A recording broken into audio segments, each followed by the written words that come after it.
ડીસામાં બનેલી ઘટનાને પગલે પાલનપુર શહેરમાં પ્રાંત અધિકારી તેમજ મામલતદારની ટીમ દ્વારા ચેકિંગ હાથ ધરવામાં આવ્યું હતું, જેમાં ફટાકડાની 16 પૈકીની 11 દુકાનોને સીલ કરવામાં આવી હતી. ડીસામાં તાજેતરમાં એક ફટાકડાના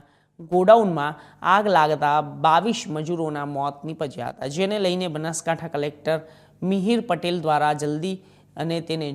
જિલ્લામાં જુદી જુદી ટીમો બનાવી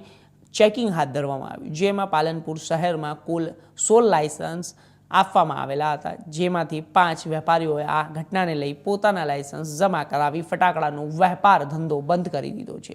જ્યારે 11 જેટલા દુકાનો વેપારીઓએ દ્વારા ફટાકડાનું લાયસન્સ લેવામાં આવ્યું હતું, પરંતુ તેના નીતિ નિયમ મુજબ પાલન કરવામાં આવતું ન હોવાથી પ્રાંત અધિકારી તેમજ મામલતદારની ટીમ દ્વારા જુદી જુદી જગ્યાએ ચકાસણી કરવામાં આવી હતી, જેનો રિપોર્ટ ઉચ્ચ કક્ષાએ મોકલવામાં આવ્યો હતો. ત્યારબાદ રિપોર્ટના આધારે તમામ 11 દુકાનોને સીલ કરવાની સૂચના આપવામાં આવતા મંગળવારે પાલનપુર શહેરની 11 ફટાકડાની દુકાનોને સીલ કરવામાં આવી હતી, જેના પગલે વેપારીઓમાં ફફડાટ પ્રસરી ગયો હતો.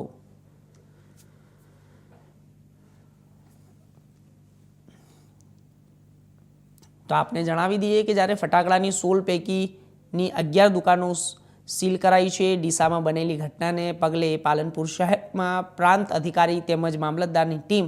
દ્વારા ચેકિંગ હાથ ધરવામાં આવ્યું હતું, જેમાં ફટાકડાની 16 પૈકીની 11 દુકાનોને સીલ કરવામાં આવી હતી. ડીસામાં તાજેતરમાં એક ફટાકડાના ગોડાઉનમાં આગ લાગતા 22 મજૂરોના મોત નીપજ્યા હતા, જેને લઈને બનાસકાંઠા કલેક્ટર મિહિર પટેલ દ્વારા જિલ્લામાં જુદી જુદી ટીમો બનાવી ચેકિંગ હાથ ધરવામાં આવ્યું, જેમાં પાલનપુર શહેરમાં કુલ 16 લાયસન્સ આપવામાં આવેલા હતા, જેમાંથી 5 પરિવાર અને વેપારીઓએ આ ઘટનાને લઈને પોતાના લાયસન્સ જમા કરાવી ફટાકડાનો વેપાર ધંધો બંધ કરી દીધો છે. જ્યારે 11 જેટલી દુકાનોના વેપારીઓ દ્વારા ફટાકડાનું લાયસન્સ લેવામાં આવ્યું હતું, પરંતુ તે નીતિ નિયમ મુજબ પાલન કરવામાં આવતું ન હોવાથી પ્રાંત અધિકારી તેમજ મામલતદારની ટીમ દ્વારા ચકાસણી કરવામાં આવી હતી, જેનો રિપોર્ટ ઉચ્ચ કક્ષાએ મોકલવામાં આવ્યો હતો. ત્યારબાદ રિપોર્ટના આધારે તમામ 11 દુકાનોને સીલ કરવાની સૂચના આપવામાં આવતા મંગળવારે પાલનપુર શહેરની 11 ફટાકડાની દુકાનોને સીલ કરવામાં આવી છે, જેને પગલે વેપારીઓમાં ફફડાટ પ્રસરી ગયો છે.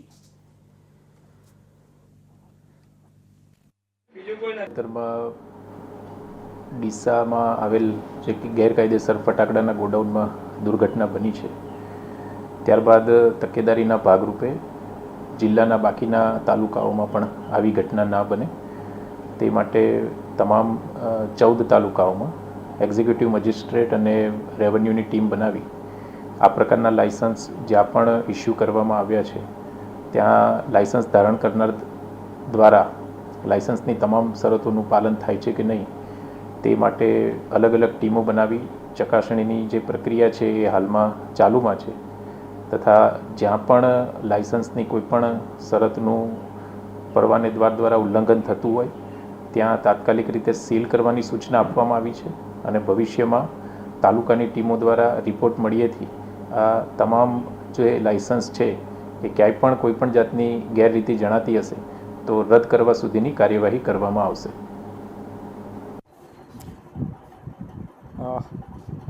આપણે જાણીએ છીએ કે જે ડીસાની દુર્ઘટના બની અને તે સંદર્ભે ઉપરથી માન્ય કલેક્ટર સાહેબની માર્ગદર્શન અને સૂચના હેઠળ પાલનપુર વિસ્તારમાં પણ જે લાયસન્સ ધરાવતા અથવા લાયસન્સ ન ધરાવતા ફટાકડા પરવાનેદારો છે તેમની અમારી ટીમે તપાસણી કરેલી. એ તપાસણીમાં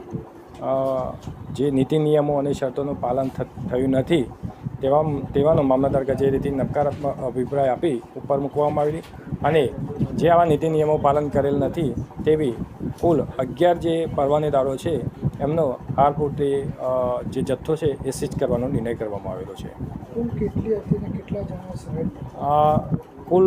16 પરવાનેદારો છે પાલનપુર સિટીમાં, તેમાંથી 5 પરવાનેદારોએ પોતે સામે ચાલી અને લાયસન્સ રદ કરવા માટે અરજી આપેલી છે અને સરેન્ડર કરાયેલી છે. એટલે બાકી જે 11 રહેલા છે